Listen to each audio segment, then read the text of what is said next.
This is Passport Control, a series of 6 photographs by the artist Mark Wallinger, who was born in Chigwell in Essex in 1959.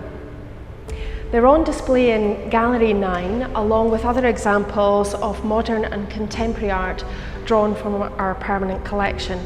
As you might know, the Ferens is going to host the Turner Prize this year, and the show opens on the 26th of September.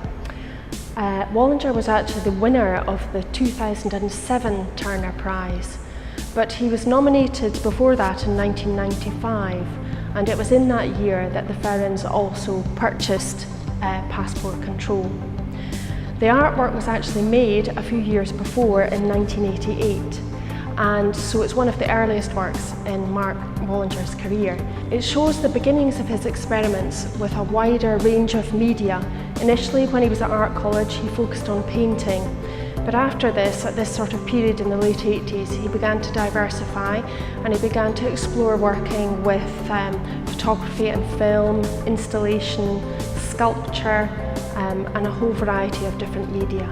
As well as being stylistically diverse, Wallinger is also known for being a conceptual artist, which means that he's known for a work that relates to ideas rather than things.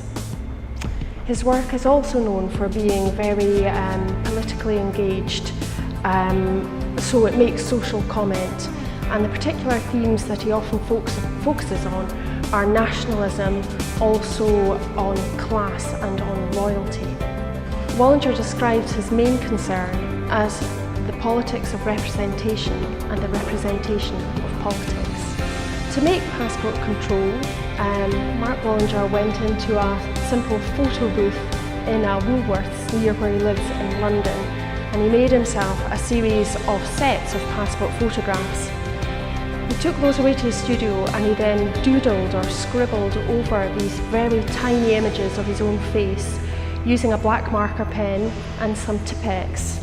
And he did that in order to arrive at what he himself acknowledges are these 6 potentially insulting, racially insulting stereotypes. At first sight, these images might seem very challenging, certainly quite provocative, but was it really Wallinger's intent to offend us in any way? We can maybe relate to idly scribbling over a newspaper or magazine photograph, something we've probably all done, added a pair of glasses, some long hair or a beard to an image of a woman, perhaps in a magazine, in a very playful way. The scribbles deface but also disguise the artist's identity to varying degrees within these different images. What do we think he's really trying to get at here? He's enlarged his images to a really huge scale to give them much more impact and power.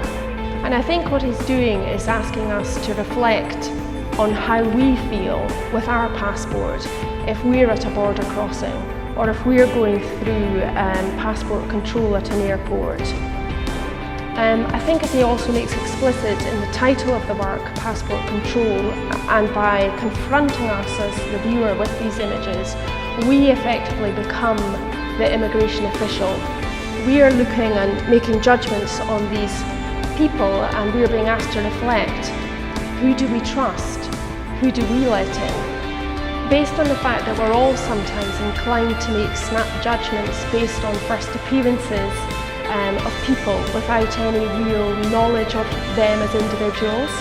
I think in the same way, Wallinger is asking us to reflect upon that. And I think the conclusion that he's drawing is that through this work, we're all potentially suspects in the eyes of a customs official.